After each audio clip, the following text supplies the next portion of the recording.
Live here with Alexander Barnes Ross, aka Apostate Alex. How you doing, man? Good, thanks, Ian. How are you? I am alive and surviving. I have had quite the interesting week, but not too much going on in the realm of Scientology. But I still want to talk because there's a lot of things that in the U.S. Scientology is kind of like slow to pick up news. Everything's really hearsay, but you have been doing a lot of interesting things directly impacting Scientology, and I've been watching. So I wanted to talk to you about it. I wanted to share with everybody else what's been going on if they haven't been able to see it. I'm sure a lot of people, most people who follow me probably also follow you. So yeah, how have you been doing? Yeah, it's pretty non-stop. I mean, you were on my channel. This must have been like a year ago or something, where Sure. you and Catherine came on and we talked about the superpower rundown. And since then, Yeah. I've been meaning to get you back on to do some content together. But we've been talking behind the scenes, and I'm Yeah. glad we finally managed to get this to happen. Yeah. Yeah. I told you, yeah, we do talk behind the scenes. It's just you're a lot busier than I mean, I have a job, but you're flying all over the place. So I was just like, whenever I can get you down, and we did it, and we're here. So Yeah, it's hard to pin me down. I say so over the winter period. I say that I was working full time on this whole. When I say this, I mean exposing and raising public awareness of Scientology's abusive practices and stuff. And it very much is a full time job still today.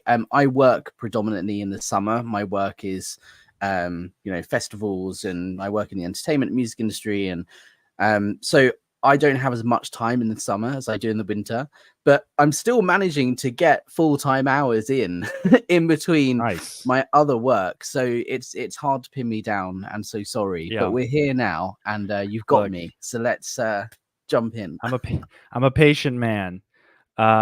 So, and this won't be the only stream that we do. I can guarantee you that. So for people who don't know exactly who you are, why don't you go ahead and just tell us a bit about yourself and how you came to be involved in Scientology and things like that. Yeah, so I was a teenager. Also, if there's loads of background noise, I apologize. I live in London, and so there's always lots of road noise and stuff, but the windows are open because it's really bloody hot at the moment and we don't have air conditioning in this country. So sorry, please forgive me if there's loads of noise in the background. But no, so I was a teenager and I was going through like a vulnerable moment in my life. I moved around a lot as a kid, and so there wasn't much stability in terms of the physical space. I went to like 5 different schools, and there was a lot of loss and grief. A lot of people in my kind of friends and stuff died when I was a teenager, unexpectedly for various causes and different reasons. So when I came across Scientology, I was interested to at least find out more, because I'd seen the BBC Panorama documentary that John Sweeney had done, and it was the second one. He did 2, and I hadn't seen the first one. The second one was just about fair game, and so I was like, what is it that these guys believe in?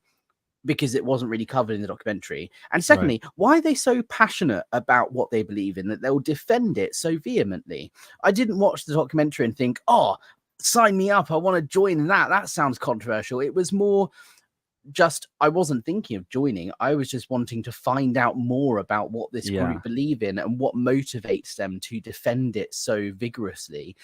And so I went in, did a personality test, and got lured in. They said, well, why don't you just try a life improvement course? It's £30, which is like $45 or something, and find out for yourself. If you don't like it, then you can leave. If you don't find it helps you, then that's it. And if you feel like you're being coerced, or if anyone asks you to disconnect from your family, you just walk out the door and find out for yourself. And so I thought, what's the harm?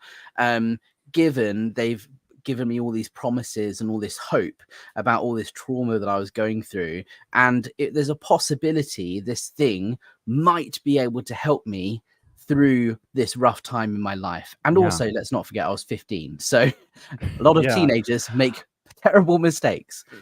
Yeah, that's interesting when you say that, because like I've known people and I trained with people at Flag who when I talked to them about like why they joined Scientology, it was always, or for the most part, if they joined like later in life or they weren't born into it, there's always like an aspect of furthering education or deepening your understanding of yourself, and despite the obvious, like I'd say predatory area that, you know, who isn't trying to figure out something about themselves, like, you know, L. Ron Hubbard doesn't really have a lot of what can I say, evidential products. He doesn't really have a lot of completed, despite the, you know, besides the science fiction, I haven't really seen anything that like, none of those people who I met are still in Scientology. I'll say that. Yeah. Because they come in, they're promised these things, they sit along, you know, they drag themselves, they commit themselves, and it's usually a pretty hard stop. There's usually a pretty, you know, definite point. So of when they realize that they've had enough, you know. Yeah, and at London Org as well, like most of the people working there were second or third generation Scientologists, people who have grown up in Scientology that have no choice, they don't know any different. But they were all really young. They were around the same age as me. So there was an element of it being cool. Not joining Scientology being cool, but like when I was to go into the building, everyone was young, everyone was happy, everyone seemed to be benefiting in some way. And I didn't see anything that I'd heard about in the BBC Panorama documentary or elsewhere. I didn't see anyone being abused or locked in rooms. I didn't see anyone upset or wanting to leave and not being able to. And so for me, my reality on what Scientology actually was versus what I'd seen in this documentary was disjointed. And a lot of the questions I was asking was answered by saying, well, maybe it's a bit different in America. Maybe it's a bit more hardcore there and things aren't being done correctly. Maybe it's different there. Maybe it's different at the international base. But in London, we're pretty young, we're easygoing, we're happy, we're fun. You know, you just come in, you read a book, you do a course. If it helps you, great. If it doesn't, fine. So all of the sort of not fears, but like concerns anyone would have about Scientology upon walking through the doors the first time, all of those were blown away because they have an answer for everything. I would later then learn how to give those answers myself because I ended up being in recruitment. But, you know, when you first join, you're very controlled. Like your whole experience of Scientology is controlled and you're not subject to those harsh treatments and stuff until you join staff, until you're further down the line. You pointed out the like the cyclical thinking, like the self-sealing aspects, like there's an answer for everything. When you like, and it's so like dubious. Like if you really like just take a step back, if you really have a chance to look at all of these parts, especially when you're in, you can see that like, well, they planned for how they're going to talk to people on the street. They planned for answering their questions as they come in. They planned for handling objections, like to a degree that is like profoundly manipulative. Like it goes beyond salesmanship, and especially as someone who recruits, you've probably read Hard Sell, or you've been trained on, you know, brutally bypassing people's objections. Yeah, and the thing is, you don't realize at the time that what you're doing is manipulating people, right? There's a policy that's like says you have to invade someone's privacy in order to sell them the book. Yeah, right? And when I was trained to do that, my thinking was it's the greatest good for the greatest number of dynamics, right? It's not nice to invade someone's privacy, but if this person sat in front of me doesn't tell me what is ruining their life, I'm not going to be able to help them. So I need to get this person to tell me their deepest, darkest secrets and fears and worries and concerns, so that I can present Scientology as a solution. I'm helping that person. Yeah. Now I'm out of Scientology. It's very clear, and I'm really aware that what I was actually doing was manipulating this person, but I didn't know that at the time. And that's an element of guilt that any Scientologist will carry after leaving, is at what point does the abused become the abuser, right? We're all guilty of some level of manipulation and coercive control, because that's what Scientology does. And I just try now to do my best to help. I helped people get into Scientology. Now I want to help them get out. And that's why I'm focusing my energy on what I am at the moment. Yeah. So you were on staff. Well, how long were you on staff for? So I joined staff when I was 15, 16. My birthday's in April. And so I joined around, I can't remember if it was just before or just after my birthday, but it was around the 15, 16 mark. Joined for the summer in between. So I'd finished school and then was going to, in the UK, you do 2 years of college, between the age of 16 and 18, before you then go to university, which is a different thing. So right. And for the American people, just college is high school and university is college. Kind of. So we have high school, which you finish as far as like the 16. placement of like the words are just a little different. You finish school at the age of 16. You don't have to carry on till you're 18. Those 2 years are optional. So when I left at 16, you only have to do those 2 years if you then want to go to university, right? And so it was very much expected that I would continue my education, do the 2 years, and then go to university.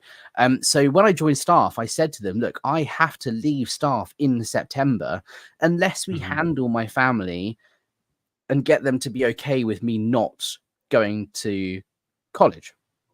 And they're like, yeah, that's fine. So I signed the 2.5 year contract. I wanted to be on staff.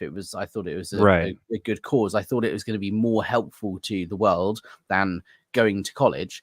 And so was on staff until the summer, and then didn't manage to handle my family, didn't manage to convert them into being Scientologists. So I left staff.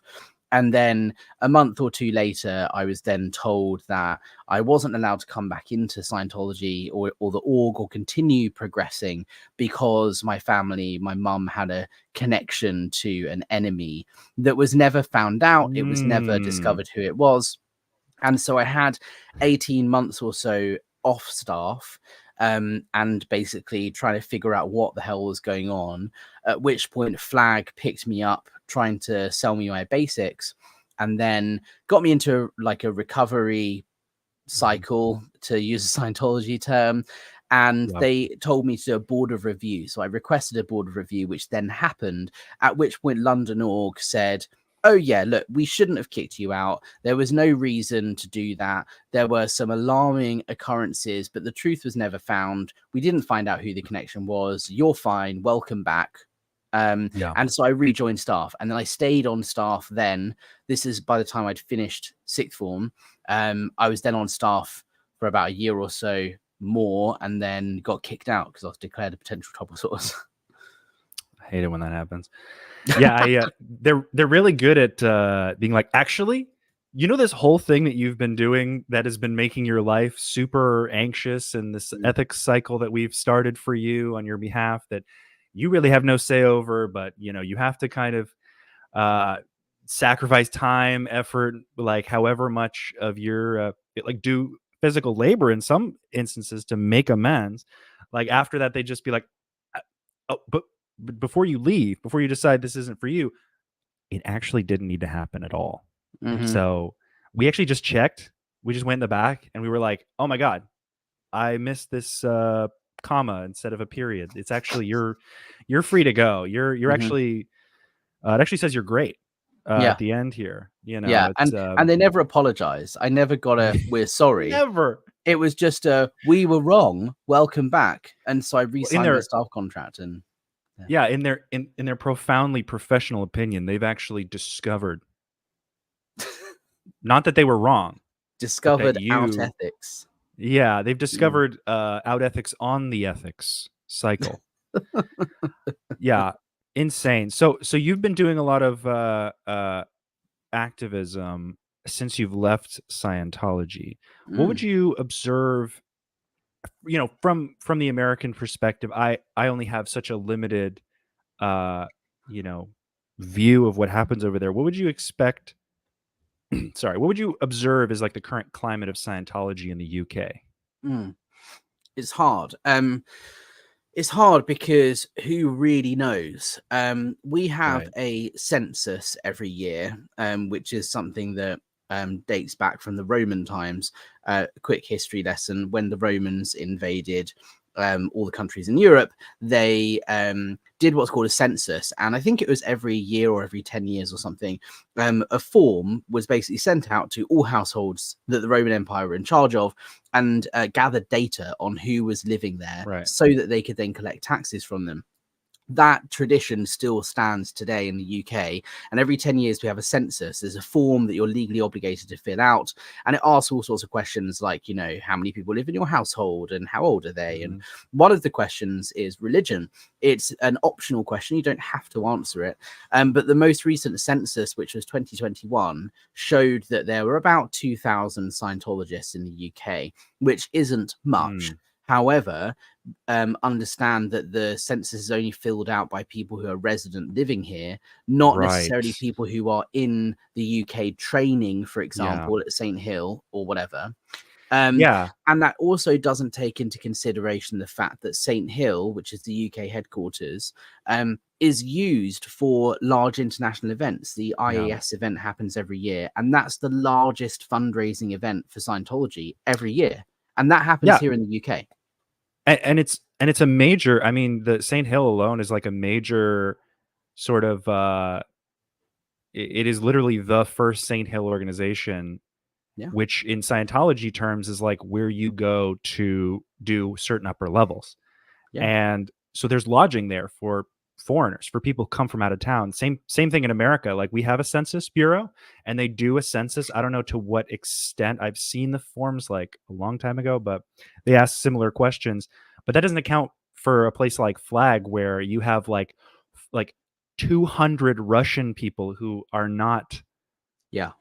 who aren't subject to that, or you have people from Italy or however many people are, they're in possession of. Yeah. In fact, So that is there's a crazy. comment here. I just saw Witness said the US Census has never asked for religion, only place of birth, separation of church and state. Exactly. And I think that's the thing. So we do have a number here in the UK of Scientologists as per the census, but it's not entirely accurate because you don't have to answer that question. It doesn't take into consideration people who are here from out of town training and studying and so on. But the main point, I think, is that it's kind of irrelevant how many people are Scientologists in the UK, because it's not about the number, it's about the power and the influence and the Right. money, right? The IAS event is the largest fundraising event in the Scientology calendar. They make millions of dollars every year Yeah. at an event at St. Hill. People travel from all over Europe to attend this event to hear David Miscavige speak. So even though there might not be that many Scientologists here, it's still a huge center of their power, of their wealth, of their fundraising. Yeah, And so absolutely. that's why it is therefore important we do what we can to raise awareness and make sure people are aware of what's going on in Scientology here in the UK. People still can't leave St. Hill without permission, right? There are motion Yeah. sensors around the entire perimeter of the property. The staff members are bussed on and off the property every morning. They're provided housing and such, but they're paid £50 a week. The living conditions and working conditions for Scientologists here is exactly the same as in the States or anywhere else. Yeah, absolutely. And that's interesting also because uh and you were saying that it reminds me of when I was an out org trainee at Flag, and this might still be the case because I'd say it's more like the Sea Org acts more uniformly in the same way to each other as they do in all places. It's sort of like it's a very abusive culture, very controlling sort of place to uh, culture to live inside of and embody, because you're always getting ordered or screamed at or yelled at or told what to do or made to do physical labor. But they do this. They do at Flag. They take your passport if they think that you are going to leave for visa reasons or whatever. If you don't have that return flight already paid for, which is such a bizarre thing, like because you never really know how long these things can take. They'll just take your passport. So for Sea Org members, I mean, there is a person when you're in the Sea Org, you don't really own anything. You don't really own, nothing is really yours. It's sort of, what they've allowed you to have. So there's a person who takes your passport and holds on to it for you. And like, that's not just Sea Org, like even Class 5 staff. You know, when I was on staff, it was during the golden age of Tech 2. And so there was a huge cohort of auditors who were sent from London all to train at Flag. And they were coming back and forth and so on. And they had to go to Flag to train to then come back and deliver this GAT2 stuff. And their passports were taken on arrival. There was this whole process that was in this whole procedure, or whatever you want to call it, in progress to get me to join the Sea Org over at Flag. And we were in discussions about how to get me an R1 visa to get me over there. Yeah. And I was fully aware that they take your passport on arrival at Flag, regardless of whether you're Class 5 staff or Sea Org. Yeah, this I don't know how to pronounce this, as Azarfarala's Ash's comment. There should be laws against passport removal. There are. Oh, that yeah. does classify human trafficking, by the way, when they remove your ability to travel freely when you're moved, and then they take your passport so you can't leave. That is one of many reasons why Scientology is constantly accused of human trafficking. Yeah. And I've seen it happen. I've watched, and I'm not going to say her name, but I've watched a fellow outer org trainee stand in the middle of the training motels, like the outside where everyone is congregating, having an argument with the training pool's MAA, the ethics officer, basically, for the training pools. And he says, "Go get your passport and hand it to me. You are not going back to Canada until you have a return flight back here so you can finish your training." So and you have to pay for that yourself, passport. by the way. Like, this is the thing. When I was on this program to arrive in the Sea Org at Flag, I was a staff member. I had no money. But one of the barriers to me arriving in the Sea Org was I had to find the money to pay for my flight over to America. And when you're getting paid like £50 a week as a Sea Org member, for me, I often got paid £20 a week, right? Because you get paid differently on staff as in the Sea Org. Sure. How on earth was I going to afford a flight there, let alone a flight back? Yeah, I've had to pay for people's flights. I mean, as a staff member, it's like, oh, well, we have this trainee at Flag who can't come back, but they need to do a visa thing. We want to fly them out there. So can anyone fundraise? Can we just like internally fundraise? And it's like, I'm getting paid like $12 a week, if that at best, to be here every day. I can barely even pay rent. Like, I was having to, and there were like pockets of times where I would have money, and like, one of the people who they, in my opinion, trafficked from Kazakhstan needed to come back from Flag, et cetera, et cetera. And I just paid for the ticket outright because I felt like it was important at the time, but I really couldn't afford it. It was really, really outside your means, and you're not really thinking about that at the time, but you do wonder, like, well, if we're doing so well and we're constantly expanding and all of this, all the orgs are somehow booming, but like, not only is no one in this org, but no one can afford to send trainee and someone trained as like an auditor. Yeah. Need? It's nuts. Yeah. So I've been seeing you out and about out there in the UK. And seeing you up to some real interesting stuff. I have a general idea of what's happening in East Grinstead, but why don't you take me to sort of, why don't you frame it and sort of let everybody know how you got into that situation and sort of what's happening. Yeah. And what led you to actually start attending council meetings instead. So Scientology applied for tax exemption in the UK in 1999. Now, Hmm. tax exemption for that reason is determined by the Charity Commission here, which is a part of the government that assesses whether you have a charitable purpose and whether you're benefiting the public. So even if you are a homeless charity and you're helping people get off the streets, when you apply for tax exemption, the Charity Commission will look at what you're doing, how you're spending your money, and you have to prove that you are actually helping the public and you are doing Yeah. what you say you're doing. There is a religious not exception to it, but if you're a church or something, you don't have to have a kind of stereotypical homeless shelter or soup kitchen or whatever in order Hmm. to get tax exemption. By providing a place of public worship and providing people the means to connect with the infinite, that Hmm. can be seen as a public benefit. So Scientology applied for tax exemption, but the Charity Commission said, we believe that the practice of Scientology benefits only the individual that is doing it and not the wider public. And there is no evidence that anything you're doing is helping the general public. So they denied the tax exemption, and they are not therefore a charity here in the UK and haven't been since 1999. Wow. So We need that. We need those commission. Australia also has a commission very similar to that, like in between their tax, like there's the yeah, tax well, collector and then that's a right whole in the middle. that's a whole tangent. So the Australian Yeah. Charities and Non-Profits Commission was actually started off the back of the UK Charities Commission's ruling on Scientology. They didn't have a charity commission in Australia prior Yeah. to Scientology's application here in the UK in 1999. It was that application that got people in Australia concerned about Scientology Right. applying for tax exemption there. Interestingly enough, Scientology do have tax exemption in Australia. They don't here in the UK. But anyway, that's a whole nother tangent. But Yeah.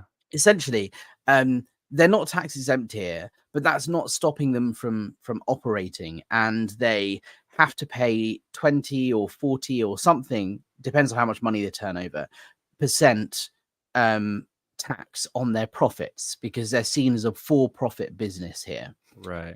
Good. But what they do is they borrow money from Flag and from CC and from other, Yeah. Scientology International, borrow money so then it looks like they have loans to repay, and therefore their profit is reduced because they're paying back these huge loans, and therefore it's an expense. So they escape paying the tax they should. But regardless, I was delving into all of this and looking into it. And then the IES event cropped up on us. So for those watching who don't know what that is, the International Association of Scientologists have an event every year here in the UK. Dave Miscavige trots up on stage and talks about how wonderful Scientology has been. Massive. Yeah. Massive event. Since I was a child, I remember coming to these. I never went there, but like you go to some hotel and it's like a very nice hotel, and like all the people from the org, or that was before we had the Ideal org in DC, and you just sit there and you watch, like, it's like a whole huge event. They cater everything, and you just see like this ocean. It's not actually, it's made to look bigger. They choose a lot of big things, but because there's so many people who fly out and go there and congregate, it's enormous event. Yeah, it's marketed as the greatest gathering of Scientologists on planet Earth. That's how they promote it, and it's a very large event. But essentially, this event hadn't happened for 4 years or something because of the pandemic and everything that was going on. All of the international events had stopped, and so I got news that this event was happening 4 weeks beforehand, in November of last year. So by that point, I'd already started my channel and was already speaking out, and it was an instinct. I was like, well, of course I'm going to protest. Like, it's not even a question in my mind. Right. So I applied to close the road so that we could do a protest march. And at that point, the council said, what are you protesting? I said, the Scientology event. They said, what Scientology event? And instantly alarm bells started ringing, because I had researched St. Hill's premises license, which is the license they have that allows them to hold large scale events up to 7,000 people.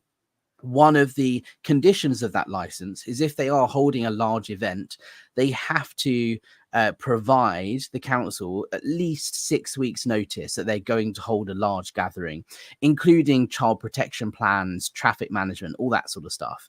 And so when the council first heard of Scientology's event, through my application for a protest, that indicated to me they hadn't done what they were supposed to do and informed the council they're holding this event 6 weeks ahead of time. Shocker. So, exactly. So at that point, we had the upper hand because the first the council knew of any event was of the protest, not of the IES event. So instantly it opened the door to us having the road closed, and it ended up being the largest protest in the UK for 15 years since the Anonymous movement, which blew me away. 46, I think, people showed up, which was huge. We were there for all 3 days. Normally protests occur at these events and it only happens on the Friday, and there's 10, 15, 20 people. So it was almost like Scientology were trying to say, we're back. And we were responding by going, yeah, and so are we. Yeah. But awesome. Basically, there was a lot of back and forth with the council and preparation, and a lot of meddling going on from Scientology's end in terms of trying to stop us from protesting. And I then later found out that the mayor of East Grinstead attended the event along with Mims Davies, who's the local member of parliament, and a bunch of other senior local officials, which I kind of thought might happen. But then I started going down this rabbit hole of like, well, how close is that relationship between Scientology and the local government? And what I found was shocking. It just got worse and worse at every moment and every turn. I contacted the mayor and I said, hey, why do you think it's appropriate that you're going to this event when there's literally a human trafficking and a harassment case going on in the States and no one has seen David Miscavige for months? They're trying to track him down. Why is that appropriate? And he didn't respond. That's so crazy. Also, because this guy presumably was booked to and prepared to show up for this event, but they didn't even go through the minimal effort to like register that they were having an event on a place which they are approved to have it. But somehow, what do they think? People aren't going to notice the gigantic gathering of people in the giant tent? And I mean, they do that over here, but it's usually you don't find out that that there's like a local government person or like usually when they have org openings, they'll have, and this city's representative of X, Y, and Z for whatever is going to be doing a speech. And there was someone who actually showed up. I'm blanking on her name, but it's a very public story. There's somebody who was I forget which state for a public representative was there, and when she was called out for having attended one of these events, she not only defended herself, but then acknowledged that Scientology is a problem and is now working to delegitimize Scientology within Karen the Bass. U.S. government. The mayor of Los Angeles. I was blanking on her name, but it was such a public story. It's so crazy that they just. But they know what they're doing. It's blatant disregard for authority and procedure, right? Yeah. And it's of course not surprising to me or to you, but to the local residents in East Grinstead, it was hugely concerning that the mayor of the town, who under UK law is considered the foremost citizen of the town, second only to the king, is walking up on stage and accepting a £50,000 check from Scientology for his charity, which, by the way, he works for outside of being the mayor. The mayor is like a voluntary position. His full-time job is working for the hospital, which is his chosen charity. So big red flags. And so when I raised it and I said, is this appropriate? You know what he said? He said, please stop talking about this on social media. I'm not going to answer any questions about this. And that got my back up. Yeah, hey, bud, just stop asking questions totally. And you're not going to also get a response, period. So because nice try, champ. that's textbook Scientology, right? Yeah. That is how they want to behave. Now, I have no reason to believe that the mayor is or was a Scientologist. I don't actually believe that at all. But it for Sure. me signaled how in the mayor's ear Scientology is. So I Yeah. then thought, okay, well, what do I do next? I showed up to an East Grinstead Town Council meeting. There's a public questions section at the beginning, and I asked the question, how do you think it makes me feel? Why do you think it's appropriate? But the main question that I was asking is, what is the council doing to safeguard adults and vulnerable children from Yeah. abuse? Because when you walk up on stage, Mr. Mayor, and take a £50,000 check, Scientology has been found guilty of fraud on multiple occasions in Europe, twice in France, once in Hungary, and many other occasions.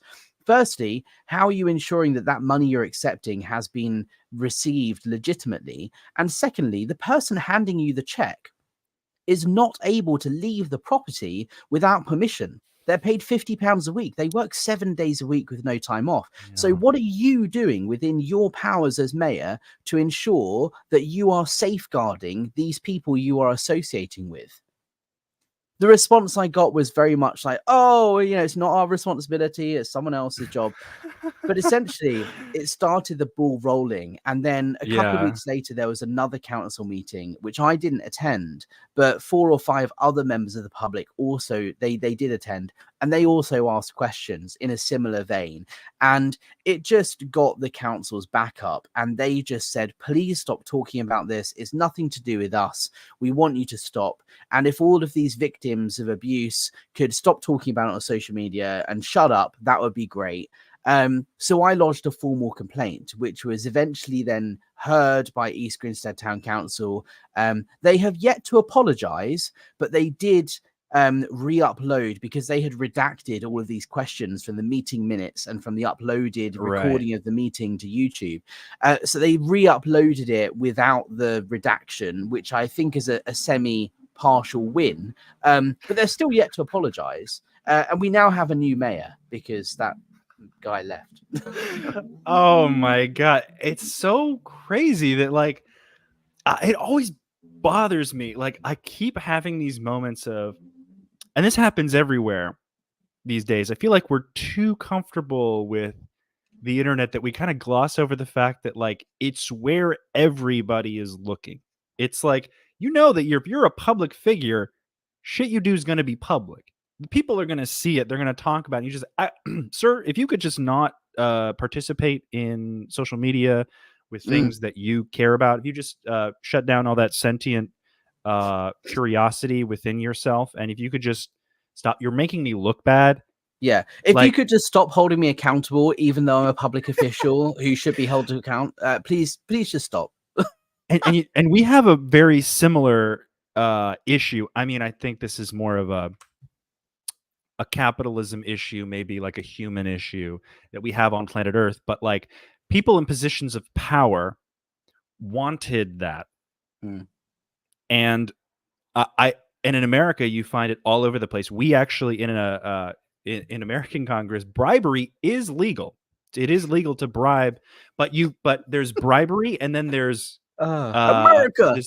You have this. Well, you have bribery, which is against the law, by the way, and then on the other side, you have something called lobbying, which is perfectly legal, as long as it's as long as you give them the money and then say, and just agree with what we want. Just make sure this bill gets passed because that's what we want. This person giving you $40 million or whatever, and they're like, oh, okay, and I'll write it in our little lobbying book. I don't know how the process works, but I know that it is literally like a statement removed from bribery.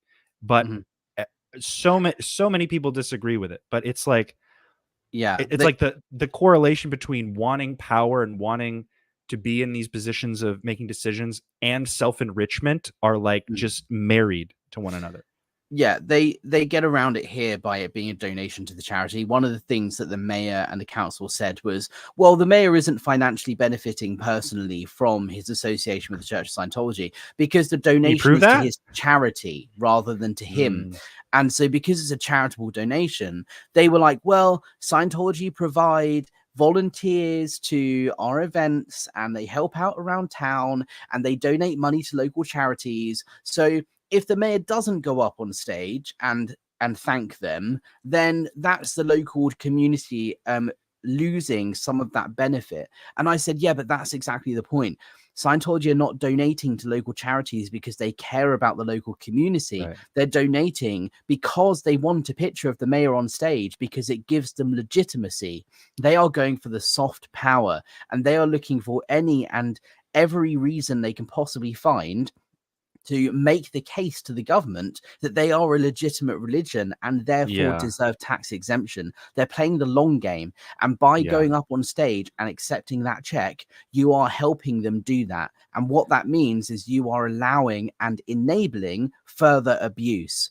The council didn't care. They didn't want to know. And I'm still lobbying the council for the opportunity to sit with them and educate them. Because my number one thing was, hey, can I just sit in a room with you all for an hour or two and explain why this is an important issue, right? Yeah. Why this needs your attention. You can do what you want with that information, but I started this in November. It's now the end of June, and I'm yet to receive an invitation or an acceptance to my my invite to sit with the council and brief them on why Scientology is an important issue. Meanwhile, we now have a general election going on. We are going to have a new government this time next week. I heard about that. I was going to ask you, like, I heard, didn't Parliament just get dissolved? Yeah, so every 4 or 5 years, Parliament gets dissolved and there's an election can be called at any time. And, that's what we're going through at the moment. The election is on the 4th of July. And I thought this is a perfect opportunity to get Scientology on more people's radar from a political standpoint, because we're at the point where Scientology and its abuse is going to continue. It has continued since 1959 when L. Ron Hubbard purchased St. Hill Manor. And we need government intervention, and we need the help of people who have never been in Scientology in order to stop the further suffering.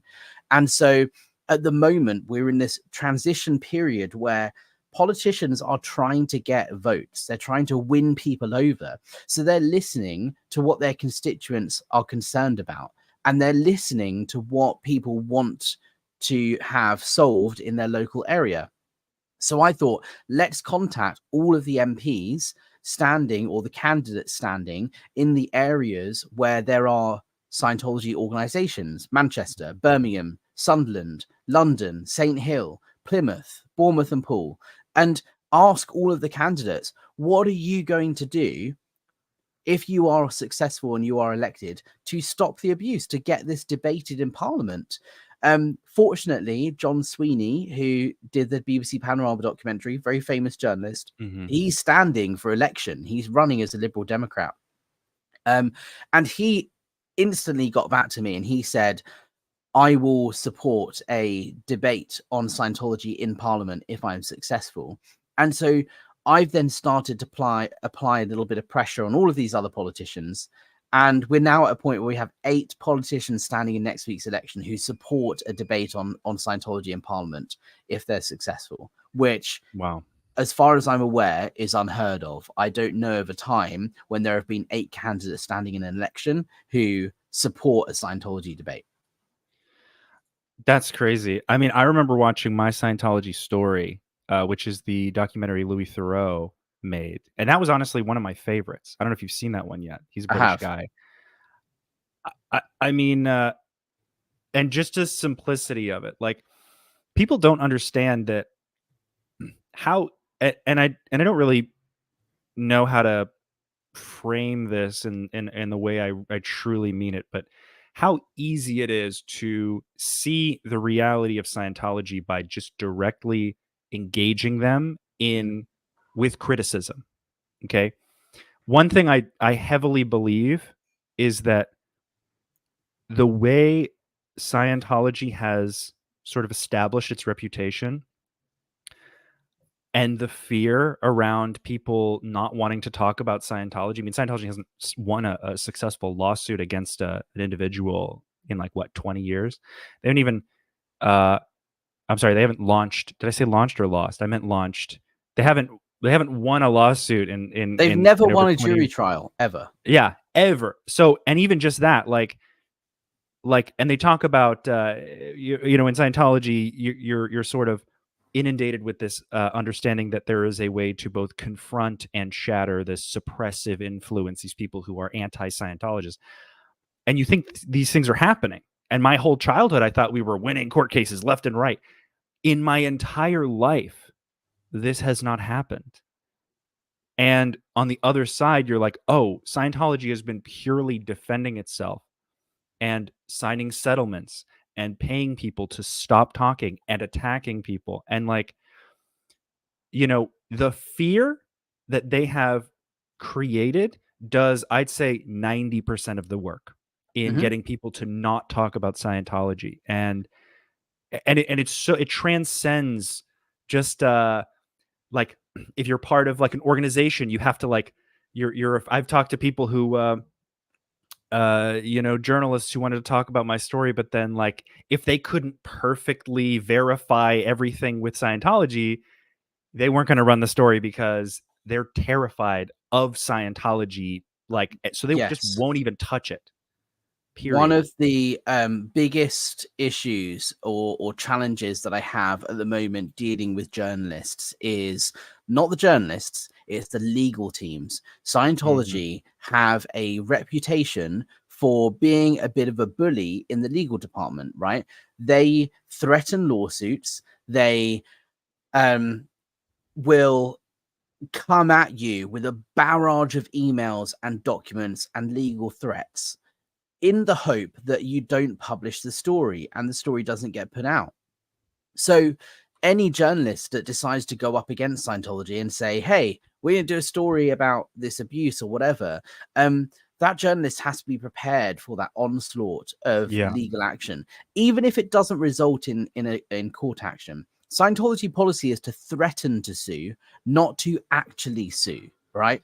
And so a lot of the stuff that I'm doing behind the scenes at the moment is not just working with journalists to try and get this story out, but working with journalists to educate them and educate the legal teams at these newspapers and, you know, media organizations on Scientology policy so that they are not scared of publishing a story about Scientology, because once they realize Scientology aren't actually going to sue you, and if they do, they wouldn't win.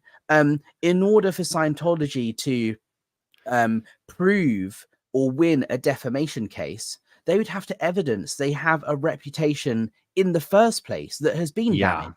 And they simply wouldn't be able to do that in the UK because their reputation is so damaged already. So you are pretty protected as a journalist in writing about Scientology here in the UK.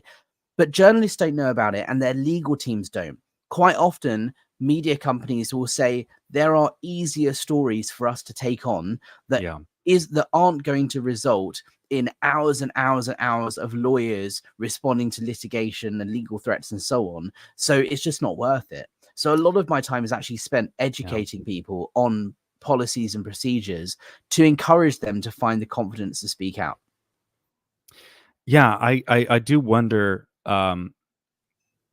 what it'll look like when people in, like, when the society in general, and especially the internet, fully understands how little impact, like how little their fear is actually going to manifest in reality when they talk about Scientology. I see people all over the place. You know, I get my news from the internet, and I get my news from, you know, certain people who summarize, and they'll glaze over, especially when it's like a Scientology celebrity that they're talking about. They'll glaze right over that. They'll be like, weird person, but this situation is weird.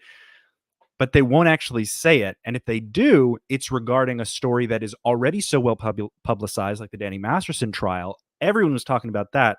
And they are, as an auxiliary, they like approximate Scientology by saying who is a well-known Scientologist or who is affiliated with the Church of Scientology.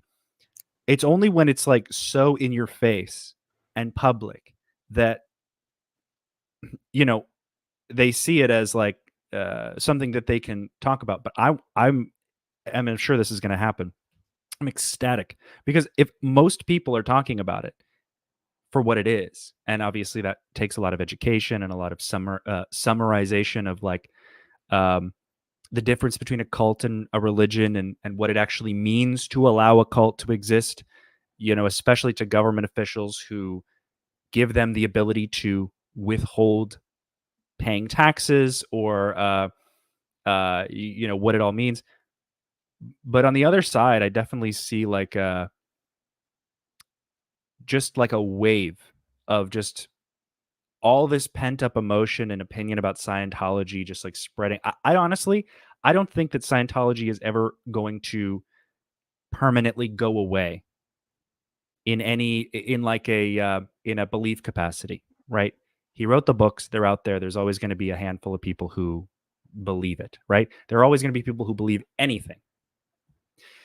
But the organized structure of Scientology is just so pervasive in its abusive power that you see it in every little piece. Like even when you were explaining, I was just like, and I knew that he was, benefiting from Scientology, this mayor, but that he's also like, Scientology wants me to do what? But they're going to pay me a lot of money, right? Okay, good. Yeah, no, then I'll do it. Like, it just attracts these vermin who just want to like siphon and benefit off of people who deserve probably that money a lot more.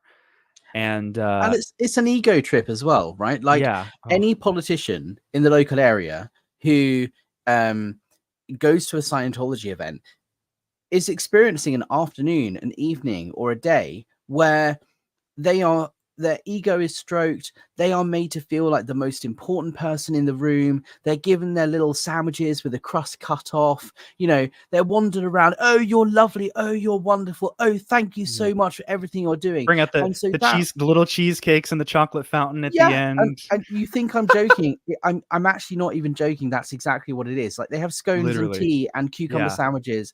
Legitimately an actual thing that happens, and they are made to feel like the most important person in the room. So regardless of whether they benefit financially from it, their ego is stroked. And so someone who is given that opportunity, who is that way inclined, is going to choose that every time. And so why wouldn't they support Scientology? Because it makes them feel important. Even if they're not Scientologists themselves, they're going to go to the events because it makes them feel special. Yeah, or they'll see a celebrity. That's another thing. Like, I remember as a child, as a young child, being very excited to see that Tom Cruise and John Travolta and Kirstie Alley were all in the front row of these events. But even as time went on, Tom Cruise stopped showing up at events, which just that small little detail was like, but why? If we all have to, why can't he? He's back now, isn't he? And he was at the IES event in November. And in fact, as part of my investigation into East Grinstead Town Council, we found out that the mayor and a number of councillors actually went to the filming of the Mission Impossible film when that was happening in the UK, and also then went to the film premiere. And the mayor even put on his blog about how wonderful it was to meet Tom Cruise and posted a selfie with him and the red carpet treatment and all of that. How is that benefiting the residents of East Grinstead? It's not. It's only benefiting him and his ego. But rolling out the red carpet and, throwing around Tom Cruise as some sort of pawn in their chess game, it's absolutely how they operate. And that's what I'm trying to draw attention to with working with politicians, is saying, look, no harm, that no one is harmed by the mayor going to the Mission Impossible premiere, right? However, what that does is it legitimizes and enables abuse further down the line, and that's why it's important we put a stop to it now. And so I'm doing everything I can to lobby politicians, build relationships with journalists, and try and get this on the political agenda. And as I said, we now have 8 politicians standing in the election next week who support a parliamentary debate on Scientology. After the election, I will continue working on that. I will meet with these politicians, and I will do everything I can to try and get this on the table for as a motion to be debated in Parliament. Not debating the religious beliefs, but debating the treatment of vulnerable adults and children that Scientology is engaging in, because that's what's important. Is you can believe in what you want. I don't care if you believe in Xenia and space aliens, but you cannot hurt people, and that's what Scientology is doing right now. Yeah, I mean, and that's incredible. I mean, I've always, and since all this happened and I've been seeing it, I'm like, that's what we need to be doing. Like, I mean, I'm sort of torn between the efforts versus the results, right? Because all efforts can show value, right? But if that value of the efforts is not measured by the result, you don't really have a lot to go forward with, right? So protesting can be very valuable to show people, especially people who are present in the area, that there is a problem going on here. Yeah. And then you have actual, like, boots on the ground, attending the meetings, like, and even if it starts small, it can very easily develop into something bigger, because once you're known for coming around, that tends to have a cause and effect, a bigger sort of they're anticipating you. And one thing I know about Scientology, for having had a Scientology brain for most of my life, is you can always expect Scientology, if they feel they have an enemy, to find a way to get to that person, or to find a way around. And very often, especially in times we live in now, so many things can be made public like that.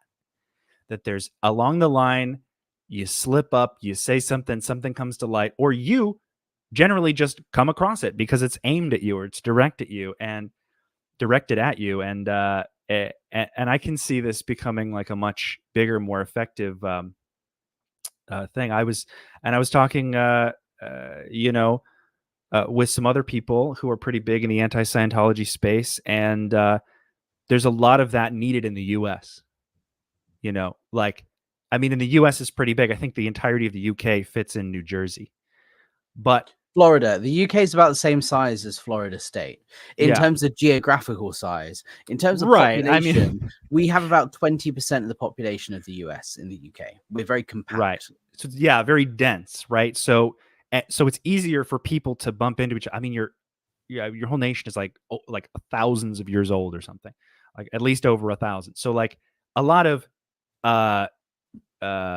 more of I guess in America, you have like different cultures depending on where you go.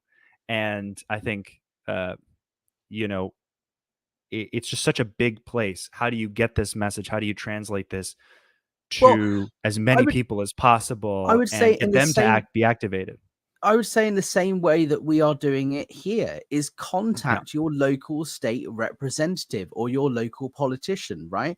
Your politicians are elected by you to represent you in Congress or in Parliament or whatever. And so it sounds really cliche and boring, but the more people that write to their representatives, the better. If you're a politician representing 100,000 people and you get one letter that says, hey, I think you should talk about Scientology, obviously they're not very likely to do it. But if they get 1,000 people out of their 100,000 in their area write to them and say, hey, I'm concerned about Scientology, they're going to be much more inclined to bring that up in Congress or in the House of Representatives or whatever. And it's the same here in the UK, is by writing to your state representative, you might be one person, but who knows however many other people have done the same thing. And the more people that do it, the better. In the meantime, by sharing stuff on social media and by contacting journalists and building relationships with these journalists, the more people are going to become aware of it, and it's going to get on their radar, and it's going to become more of a serious issue. And that's where we start to see effective change. Absolutely. And when you write to your senator, make sure you let people know that that's what you did, and encourage them to do the same, because absolutely, like, public pressure, especially in a place as vain as America, we have a lot of performative, like politicians have become sort of like a weird, what is it, reality TV show where you see which one can say the most egregious thing and still be paid hundreds of thousands of dollars a year. So I think that's great. I think you're doing very important work. And I wanted to ask you some more personal questions, if you don't mind, as we get to sort of the the last quarter of this conversation. And I wanted to just pick your brain as far as someone who invested themselves into Scientology and then left. What are some positive outcomes for you? Like, how do you feel like your overall life has improved after leaving Scientology as compared to when it was in? I know you were in it for a tremendously long time, but do you have any moments there, any things that you've sort of realized that you've come around to in that regard? I think my life is overall probably worse than it was when I first joined Scientology, because yes, I was going through a lot of trauma and stuff back then, but the damage that Scientology did to my life and my mental health is long standing, and it takes a lot to heal from and to even just understand before you can start healing from it. And it took 10 years before I realized how it was still affecting me in my mental health. And then I only just started on that journey about 18 months ago of like, maybe I need to look into this. So the impact Scientology has on someone's life is a lot deeper and longer felt than I think most people perhaps realize. In terms of what I'm doing now with my life, it's, yes, there is a sense of purpose in that I am spending as much time as I can trying to raise awareness and stop the abuse. But there are so many more other things that I would much rather be doing with my life than taking on the $3 billion cult that is the Church of Scientology. But I feel I have an obligation to, and I feel like I have a small window of opportunity here. Right. Yeah. I'm about to hit 1 million views on my YouTube channel in the next week or so. Hell yeah. And thank you. For me, that indicates people are listening. And if I have a small amount of people who are listening that could make a small amount of impact or change, I'm going to fucking go for it. Excuse my French. So no, here you're allowed even to, as long as it's not, I think within the first couple seconds, you're free to say whatever you want. So for me, I have a sense of purpose in that I feel I have an opportunity here to make a small amount of difference. I'm going to take that and do what I can. But ultimately, it's hard to compare life before to life now, because I'm an adult now. I have a job and I have responsibilities. Back then I was a teenager, I was a child. It's hard to compare life before and life afterwards. But ultimately, if I hadn't have been in Scientology, would my life be very different? Yes. Would I be much less stressed, and would I be doing something completely different? Yes. And I yearn for the day that I can not think about Scientology anymore. But until they stop abusing people, I'm not going to stop taking them on. Amen. And so what you're saying is like you're just now sort of taking the recovery aspect more seriously, and sort of I didn't even realize I needed that. to recover until I started doing the deep dive. I'm beginning to be sort of an unofficial sponsor of this person, but I would recommend any book by Dr. Janja Lalich. I have this is for anyone who's joined a cult. She has one for people who are born into cults, and that's a different one. But I highly recommend her because she dives into this she sort of re-engineered the perspective and really like intimately defined the mechanics of like a person intentionally does things to manipulate and hurt you for this purpose, and we get attached for these reasons. There's tons of examples from all different kinds of cults, including Scientology, in these books. And she's personally interviewed all these people. I think there's like 74 victims, even just for the book I read, Escaping Utopia, about being born into a cult. But like, and it's important. Education on what happened to you is very important, because we run away from pain. I mean, it is a human instinct to avoid pain and to avoid any kind of prolonged stress or distress or suffering. And this thing can, and these feelings can build up if you don't actually see for yourself, like, oh, well, this person did this to me for this reason. And then, other things start to come up, and it's almost like a great precursor to therapy, if therapy is sort of out external of your reach financially. So I highly recommend that. I mean, I can't say that I'm a pillar of recovery either. I mean, my coping mechanisms are what they are, and Scientology has been a tremendous thorn in my personal life. So I think, yeah, I can't wait until people really open their eyes, and the rest of society can sort of take the reins and begin to hold these groups accountable. Yeah. Especially Scientology, because they can barely prove, like, I mean, the things that they are unable to prove. I saw there was a comment recently, but they're more interested in delaying legal proceedings than they'll ever be in participating in legal, proceedings. So I think the more, yeah, exactly.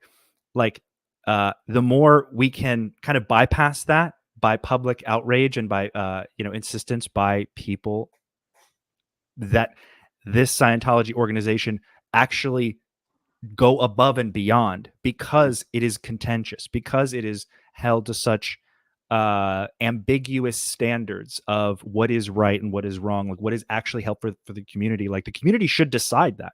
It should be like, has Scientology been contributing to this community? Like, every year should be, we should have the community vote on whether or not it has contributed. And for that year, maybe they lose tax exemption, and maybe they have to pay taxes that year because, well, they didn't provide enough to the public. I mean, people starving on the streets, like, it's like right there in front of them. And I think they either lose it and they be shown for what they are and they dissolve, or they actually say, like, okay, fine, we'll follow the law. We'll actually do things the way society wants us to, I guess. If it means we get to keep our tax exemption, fine, I suppose. I think it's changing the narrative, especially here in the UK. Scientology isn't just a crazy American cult that believes in Xenu, the space alien that dropped H-bombs into volcanoes 76 million years ago. Yes, there's an element of that to it. That is the belief. But most Scientologists don't know that that's the story. Most Scientologists think they're helping people. It's not just a crazy American cult. It is an abusive organization that is harming people, destroying families, and destroying people's finances. It is a dangerous all over the world that is using coercive control, that is harming people internationally. Yeah. That's the change that I'm trying to effect here in the UK, is the change in public perception. It's not just this kooky, weird belief system, this cult that Tom Cruise is involved in. No, it's a harmful movement that is doing long-term damage to people's mental health and other things. And so if I can help change that narrative, people, politicians, decision makers, lawmakers are going to start looking at it differently, and therefore they're going to start ruling on it differently. I hope. That's my goal, but I can't do it alone. And it's really important that we engage other people to help us on that mission. And the way that you do that is however you see fit, whether you want to go and stand outside an organ protest, or whether you want to write to your state representative, or even just engaging on social media, liking, commenting, sharing, subscribing on Twitter, X, or here on YouTube. All of that stuff is a form of activism, and it is all helpful. And so the more people we can engage on this issue, both in the real world with protesting and online, the better, because it's a numbers game. The more numbers we have behind us, the more impact we are going to have. Absolutely. And you'll be able to tell what's working. Scientology will definitely get more and more upset depending on what's working the best. But the internet, is an extremely powerful tool. and you know I'm using a lot of Game of Thrones references because I'm currently rewatching it, but They're going to power go straight resides. over my head because I have not seen Game of Thrones. Power resides where people think it resides, and although the government gives these organizations power, they cannot stop you from holding them accountable. Like from actually doing the work, and which is why I wholly in support of everything you're doing over there. And Thank you. I haven't been to the UK, but if I do go to the UK, we're sure to do something out there very disruptive. I do have one last question for you. Yeah. And although Danielle is shouting my name. Hi, Danielle. oh, Danielle, Alex, Danielle. Sorry. Carry on. No, it's fine. I don't have mods yet. I don't know if I want mods. I haven't really decided if I need them. I get too much shit going on, excuse my French, in the live chats. There are, it's too much. I have many mods. And I'm very thankful to all of the mods here. Thank you. It's the ones as long as you can trust, and it's good, and it's a good relationship, and they understand it's definitely that there do be in Game of Thrones, there do be a couple. I need to watch Game of Thrones. I mean, the fact that you have it, the more British people, you probably Ian, know 10 people who were in the show. Do you think I have time to sit down and watch fucking shit on Netflix? You can have a second. Like, I got a second screen. They're pretty cheap. If you don't care really too much about the quality, you just pop that bad boy up. You get an episode a day. Maybe you're done in next year. Because God, those episodes are kind of long. Now that I'm saying it out loud, you probably have better things to do. You'll catch up eventually. If I have a spare hour, I will watch an episode of Game of Thrones. How's that?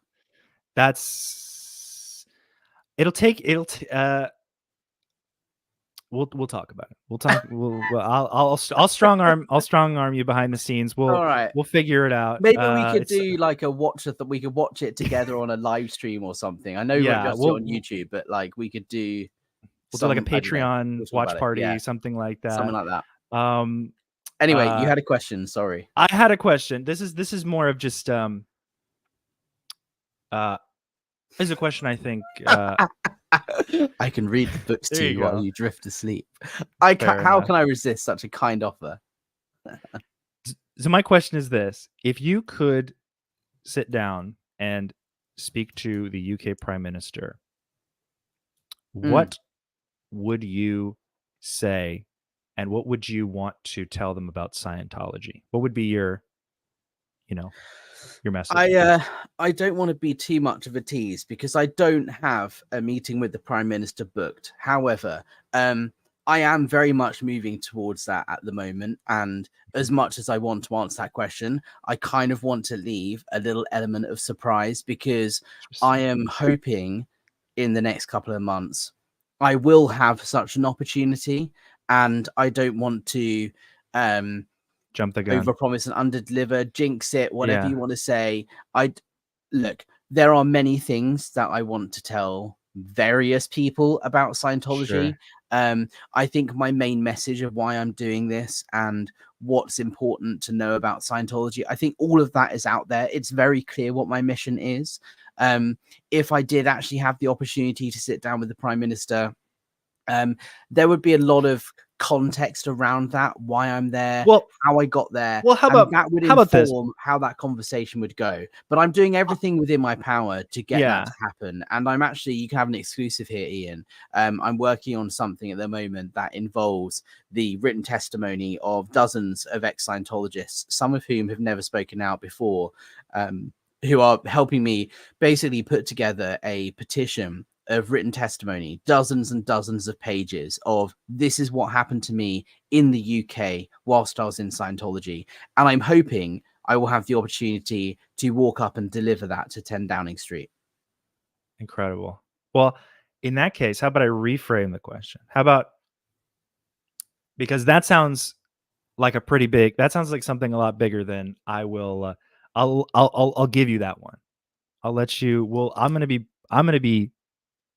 put your post alerts on, and I'm gonna ring that bell because I want to definitely very interested in that. I know a lot of people who are very interested in that. So instead, I'll reframe the question. because this is something that I think can apply to anyone who leaves Scientology. What do you think you would say to yourself when you were in? If you could go back, if you could talk to yourself, what would you want to let them know, or what do you think you could say to yourself that would for what you know now? Yeah, I think it's hard because everyone in Scientology has their doubts and they have their moments. For me, through the hard times when I was upset and when I was crying, I still believed the cause of the upset was Scientology not being applied correctly, not Scientology being the problem. I didn't see that, right? I wasn't aware of the idea that Scientology could be the problem, because when you're so invested in it, Scientology is not the problem. The problem is that Scientology isn't being applied. So for me, it would be very much a reminder or a refocus and a, hey, dude, take a step back, think about it, question it. What feels right? And when was the last time you picked up a book that wasn't written by L. Ron Hubbard? Because for that whole period of my life, I was fully invested and indoctrinated, and my whole life was consumed by Scientology.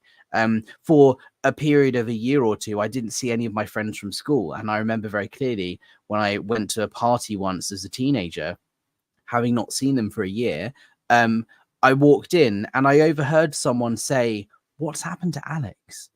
And I just disregarded it. In my head, I thought, well, I've become confident. I've become more myself. What's happened to Alex? Well, I know what I want from life and I'm going and bloody getting it. That's what's happened. Yeah. You bunch of low life friends, right? Was what went through my head. Right. If I was to talk to myself back then, I would say, Alex, get out of your own arse. You're not helping people. You're harming people. And the sooner you get out, the better. Absolutely. I mean, that's very important. I couldn't answer that question. Someone asked me recently if I could answer that question. I have not found an answer because of how up my own ass. I was actually up other people's asses. I was, my whole life was like dedicated to pleasing others and being at the whim of other people's expectations. And I think, and I agree completely. Like I would have blamed it not being applied correctly and not, able to really see the oxymoronic logic in even the correction tech is Scientology.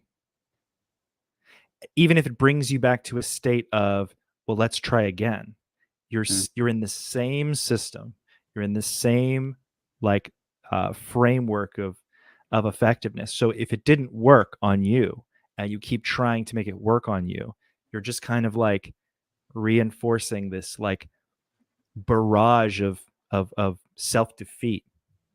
Your feelings of it not working aren't, at the time aren't valid. And you have to like really dig deep to, hate yourself enough to really keep pushing up the bridge until you are completely a slave. Exactly. So I definitely admire what you're doing. I admire that you were able to get out.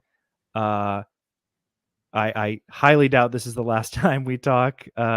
We've talked behind the scenes, but as things go, we're gonna keep the conversation going. I'm really excited to see everything else you have planned. And thank you very much for doing this interview with me.